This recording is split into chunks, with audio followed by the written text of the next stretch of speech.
Et yo, bienvenue, c'est Mike pour la vie de Mike, l'émission où je vous donne mon avis même si vous ne me l'avez pas demandé. Aujourd'hui, on va inaugurer les émissions, les vidéos plutôt, sur la Coupe du Monde, sur Qatar 2022. Allez, c'est parti.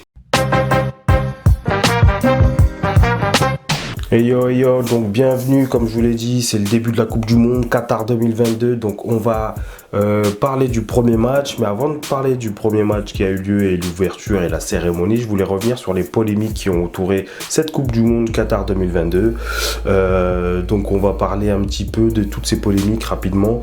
Donc je voulais revenir, la première, c'est évidemment sur le fait que pour l'admission du Qatar, pour voilà, le vote qui a été fait pour maintenant, c'était il y a peut-être 8 ans, je sais plus, peut-être 10 ans qu'ils ont décidé que ça serait au Qatar 2022. Donc voilà, déjà il y avait eu des petites polémiques etc. à l'époque, mais bon voilà. Et du coup là, les polémiques aujourd'hui, c'est oui, il faut parler de la maltraitance des ouvriers, etc. Oui, c'est pas écologique. Oui, ils respectent pas les gays. Voilà, ils sont pas pour la communauté gay, etc., etc. Donc ces polémiques-là, moi je trouve qu'elles sont hypocrites aujourd'hui de les sortir une fois que c'est déjà la Coupe du Monde qui commence. C'était bien avant qu'il fallait s'en préoccuper. Et ils me font rire ces donneurs de leçons, souvent c'est les Européens. Mais voilà, c'est pas les mieux lotis, on les entendait pas quand c'était en Russie, la Coupe du Monde en Russie, ou les JO en Russie, donc pour les droits de l'homme, etc. On n'en parlait pas, ou quand c'était les JO en Chine, voilà. Et au Brésil aussi, il y avait des problèmes sur les chantiers.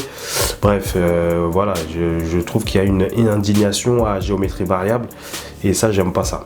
Donc soit il fallait s'indigner au moment de l'attribution de la Coupe du Monde au Qatar, et c'était légitime, hein. Je dis pas que les Qataris sont tout blancs, mais de faire genre ouais, bon, on va boycotter genre le lendemain de la veille, il fallait boycotter avant, il fallait pas leur attribuer, il fallait leur imposer des choses si tu les attribues.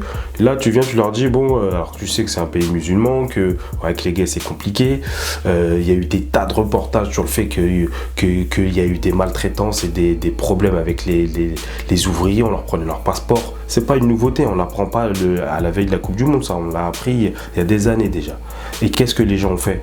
Est-ce qu'ils se sont indignés ? Est-ce qu'ils se sont émus de ça ? Est-ce qu'ils ont fait quelque chose pour ça ? Ben non. Et là, on attend la veille pour dire « Ah non, c'est pas bien, tout ça ». Pareil pour le positionnement gay. Tu sais qu'ils sont pas gay-friendly. Et c'est qu'aujourd'hui, tu t'en indignes.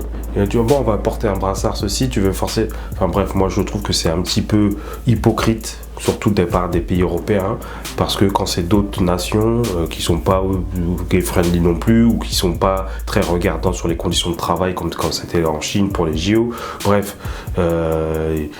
voilà, je trouve que ça c'est un petit peu limite. Donc moi, je vais regarder la Coupe du Monde, je suis pas d'accord avec ce qui s'est passé au Qatar, mais je vais pas faire le gars indigne, je vais regarder le foot, parce que voilà, c'est le foot. Je vais pas faire, il y a d'autres choses, même en Europe, ne serait-ce qu'en Europe, là on s'indigne du Qatar, mais c'était en Europe, on a lutté pour accueillir un bateau avec 200 migrants, et personne voulait les accueillir. Donc vous voulez faire les donneurs de leçons sur les autres pays. Donc moi c'est ça qui m'énerve, c'est cette hypocrisie. Bref, voilà, ça c'était fini pour les polémiques, en tout cas sur le Qatar 2022. Maintenant on va revenir aussi sur les petites polémiques sur l'équipe de France, bien sûr. L'équipe de France, Benzema a déclaré forfait parce qu'il est blessé. Et Benzema ne s'entraînait quasiment pas, alors que soi-disant il n'était pas blessé. Donc bien sûr que tu avais envie que Benzema, moi le premier, j'avais envie que Benzema participe à la Coupe du Monde. J'ai pas toujours été un fan de Benzema, mais je trouve qu'il a bien mûri. Je parle pas de son jeu de foot, il a toujours été un bon joueur, mais voilà, au niveau mentalité, etc. Je pense qu'il donne une meilleure image, il a mûri depuis ses déboires, etc. Moi, à l'époque, c'est vrai que j'étais pas fan du personnage.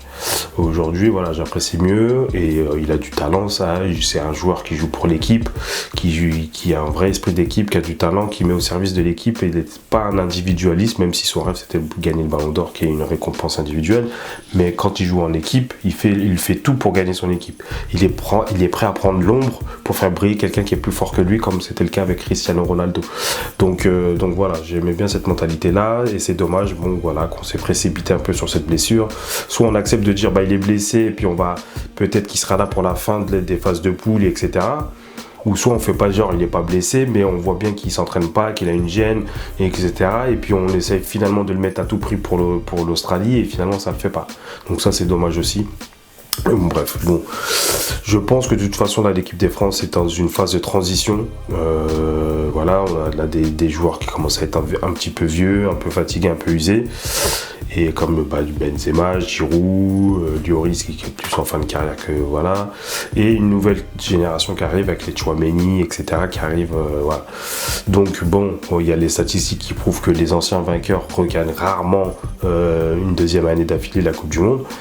Donc déjà il y avait ça, et puis je pense qu'il y a plus fort qu'eux. Par contre, je pense qu'ils vont passer le premier tour, parce qu'ils sont en capacité de le faire, mais on voyait bien que sur les derniers matchs, c'était un peu compliqué, dans le jeu en tout cas. Donc on va voir, on a quand même un des meilleurs espoirs du football mondial qui est Mbappé. On misait tout sur Benzema, mais c'est quand même Mbappé le futur crack, enfin qui est déjà un crack. Donc on a quand même des belles choses à faire valoir, mais on n'a pas une solidité défensive très grande, mais bon bref, on verra, hein. J'espère qu'on pourra proposer quand même du bon football, et je pense qu'il faut préparer les jeunes pour les prochaines échéances. Là pour cette Coupe du Monde là, à mon avis ça va être compliqué de viser la victoire finale, mais bon, sait-on jamais. Donc voilà, et pour revenir sur Karim Benzema, je pense qu'aussi sa blessure est liée aussi au relâchement. Il y avait tellement de pression, la Ligue des Champions, gagner le Ballon d'Or, etc., que son corps inconsciemment, il y a eu un relâchement, une fatigue qu'a dû ressentir son corps. Il a dû se relâcher, effectivement, du coup ça fragilise pour la blessure. Il a tellement donné pour atteindre son niveau et porter l'équipe du Real l'année dernière. Et atteindre ce ballon d'or qui est mérité. Donc je pense que ça a participé aussi à sa blessure. Donc revenons aussi sur la cérémonie d'ouverture. Voilà, c'était bon. Moi je suis pas très fan des cérémonies d'ouverture. Je pense que celle-là ne rentrera pas dans la mémoire. J'ai bien aimé le fait de rendre hommage aux précédentes Coupes du Monde avec les footix et tout ça là, je sais plus comment on appelle ça, pas les sponsors mais les égéries, les mascottes, voilà, je cherchais le mot, les mascottes des précédentes éditions. Donc ça c'était plutôt sympa. Sinon après le spectacle et le show, bon bref, il y avait des choses bien, des choses un peu moins bien. Bon, il y avait Morgan Freeman, il y a des artistes qui ont refusé de participer. Bon voilà, c'est le but, c'est leur choix pour des convictions, ce que je peux entendre, hein. Voilà, par rapport au fait qu'il ne soit pas gay friendly, encore une fois. Donc ça je peux l'entendre, voilà. C'est un pays musulman qui eux, dans leur culture et dans leur religion, n'acceptent pas l'homosexualité. Nous, vu de notre regard occidental, c'est difficile à comprendre, mais il faut bien comprendre que dans le monde, il y a plein de pays qui sont comme ça, et pas forcément que des pays musulmans, des pays même chrétiens, où l'homosexualité n'est pas légale même, je dirais. Même dans certains pays d'Afrique, l'homosexualité est illégale et n'est pas tolérée, n'est pas acceptée. Donc voilà, c'est des choses qui existent, il faut y arriver, et c'est pas en voulant forcer, en boycottant les choses qu'on va améliorer cette situation-là. Je pense qu'il y a du travail à faire pour que faire accepter l'homosexualité.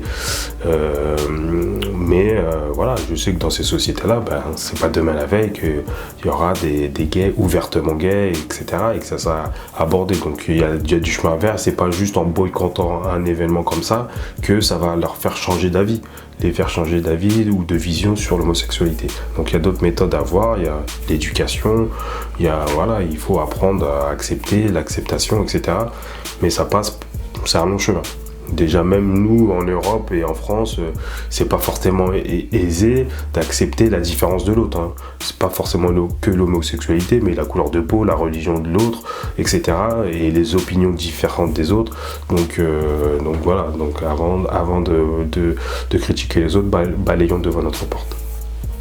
Donc revenons au foot, voilà. Sinon le premier match, c'était un match comme on pouvait s'y attendre, sans grand talent, sans grande maîtrise de la part du Qatar. Voilà, ça va être difficile pour eux. Un premier but douteux qui a été refusé par la VAR. Voilà, on a commencé à paniquer, se dire oh là là, le Qatar ils vont tricher pour gagner le match. Finalement ils ont quand même perdu le match 2-0 sans que l'Équateur ait à forcer son talent. Ils n'ont pas mis de pressing. Moi j'ai vu un match, on dirait que c'était une division, c'était un match voilà, sans manquer de respect aux autres divisions, c'était un match de division 2 quoi. C'était pas un match avec une grosse intensité technique, un gros volume de jeu des joueurs, une qualité technique pas très intense, pas très présente on va dire des deux côtés, hein. Même l'Équateur avait une supériorité de façon de maîtrise, de placement, etc. Mais il n'y avait pas non plus il n'y avait pas besoin, de toute façon il n'y avait pas besoin d'un talent de fou pour battre cette équipe là du Qatar. Après ils étaient peut-être pris par l'enjeu, par la pression, même l'entraîneur, j'ai vu sur le truc, l'impression il a été écrasé par la pression sur l'entraîneur du Qatar, donc voilà, il n'y avait pas eu beaucoup d'occasions. Dans le jeu, même l'Équateur, ils ont vu que il n'y avait pas de pressing, donc ils ont fait tourner, ils n'ont pas forcé leur talent pour gagner ce match là, donc voilà, il y a eu un peu de fautes, voilà. Et donc il y a eu ce premier but refusé polémique, mais heureusement s'il y aurait eu un autre résultat, je pense que l'ampleur de ce premier but refusé pour hors-jeu, ou un hors-jeu ou difficile à comprendre, ça aurait fait plus polémique. Là, bon, le fait qu'il s'est quand même gagné 2-0, ça apaise le truc, quoi, ça soulage le truc. Maintenant, dans cette poule, logiquement, première place, si la logique se respecte pour les Pays-Bas. Et ensuite, ça va être la lutte entre le Sénégal et l'Équateur pour la deuxième place. Donc j'espère que le Sénégal, moi je suis pour les équipes, l'équipe de France bien sûr, et puis les équipes africaines. Et pour vous dire mes favoris, franchement, moi je vois bien le Brésil. Cette année, je pense que franchement il y a la place. Il n'y a pas, à part le Brésil justement, il n'y a pas une équipe qui est vraiment au-dessus des autres, j'ai l'impression. Il y a après il y a l'Argentine qui est pas mal, si Messi continue sur sa lancée de ces débuts d'année là, de ces débuts de saison. Et du coup les chances des Français s'amenuisent de petit à petit, mais bon après on va voir comment ils vont jouer, comment ils vont se débrouiller, hein. Moi je pense qu'ils ont un secteur offensif assez fourni, mais qui n'a peut-être pas l'habitude du coup de jouer ensemble ces derniers temps. Enfin quoi que tu m'as aussi, Griezmann, Giroud et Mbappé, ils se connaissent quand même. Donc mais je pense que voilà, leur qualité c'est le secteur offensif, mais bon, je les vois pas aller jusqu'au bout. J'espère qu'ils vont aller jusqu'au 8e, et puis après ça sera la chance aux autres, ça sera la chance qui sera ouverte. Il y a l'Angleterre qui a une bonne équipe, mais bon, comme d'habitude en Coupe du Monde, ça va pas très loin. Donc on verra bien ce que ça va donner. Mais voilà, mes favoris restent le Brésil, l'Argentine en deuxième, et après il y a quelques équipes européennes pour moi qui se tiennent un peu dans un mouchoir de poche. T'as l'Espagne, t'as l'Angleterre, les Pays-Bas qui peuvent être une bonne surprise, la France, la Belgique. Voilà, je crois pas trop à la Croatie. Donc j'aimerais bien qu'il y ait une équipe africaine, Ghana, Ghana, Cameroun et Sénégal. J'aimerais bien qu'il y en ait au moins deux qui passent en 8e, ça serait cool. De voir une équipe mais bon, je crois que c'est le Cameroun qui est avec le Brésil, ça va être compliqué. Sénégal, donc comme on l'a dit, eux ils ont une chance, il faudra qu'ils battent le Qatar, ça c'est sûr. Je pense que ça va se jouer aussi à la différence de but, et surtout qu'ils battent l'Équateur, parce que ça sera leur concurrent direct. Donc voilà, un peu mes pronostics pour cette Coupe du Monde, on verra bien. J'espère que ça sera une belle Coupe du Monde, qu'on va laisser les polémiques de côté, qu'on va voir du jeu. Moi j'ai vu aussi les faux supporters là, la polémique sur les faux supporters là, bon bref, on va pas rentrer. Le Qatar, c'est clair que et puis ouais, moi je voulais revenir sur une polémique aussi, c'était les blessures, un nombre incalculable de blessures. Donc j'espère qu'ils réfléchiront à 2 fois avant de refaire une Coupe du Monde comme ça en plein milieu de l'hiver, ou alors tu laisses vraiment un temps de préparation suffisant déjà pour que les joueurs se reposent, qu'ils se remettent dans le bain, et qui vont là, ils ont vraiment là, ils enchaînent tout. Le championnat, ils enchaînent, il y a une semaine entre la fin du championnat et le truc. Donc du coup, t'as eu beaucoup de blessures en championnat, parce que en fait, t'as une pression psychologique. Je vais faire ma Coupe du Monde, je vais pas me blesser, c'est là que tu te blesses pas. Donc voilà, il faut, la prochaine fois, les organisateurs de la Coupe du Monde, s'il vous plaît, ne faites pas cette bêtise-là. Ou alors laissez un laps de temps suffisant pour la préparation, pour faire des matchs de préparation, pour faire tourner ton effectif, pour le faire se reposer. Et après, pareil, après la compétition, ils n'auront même pas le temps de savourer peut-être. Les joueurs, ça va enchaîner. Bref, ne refaites plus une Coupe du Monde en hiver, c'est naze. Voilà. Donc, ou alors laisser vraiment le laps de temps pour les équipes de se préparer correctement. Une semaine, c'est pas suffisant pour préparer une compétition comme la Coupe du Monde. C'est tous les 4 ans, c'est quand même vraiment quelque chose d'important dans le monde du football pour les joueurs, etc. Je pense que avec un peu plus de laps de temps, des joueurs comme Benzema ne seraient peut-être pas blessés. Ils seraient aptes. Il y a, je sais pas, un nombre incalculable de blessés juste avant la Coupe du Monde. Sadio Mané pour le Sénégal. Donc voilà. Réfléchissez-y, voilà, pour la prochaine fois. Écoutez l'avis de Mike. Donc voilà, c'était tout pour moi pour cette première journée de Coupe du Monde. On essaiera, je ne pourrais pas commenter tous les matchs, de revenir sur tous les matchs, mais c'est de faire une petite vidéo par jour ou tous les 2 jours, je sais pas. Et je ne pourrais pas éventuellement suivre tous les matchs, mais j'essaierai de voir les matchs les plus importants. Et voilà quoi. Bon allez, c'était l'avis de Mike. Je vous dis à plus. Ciao.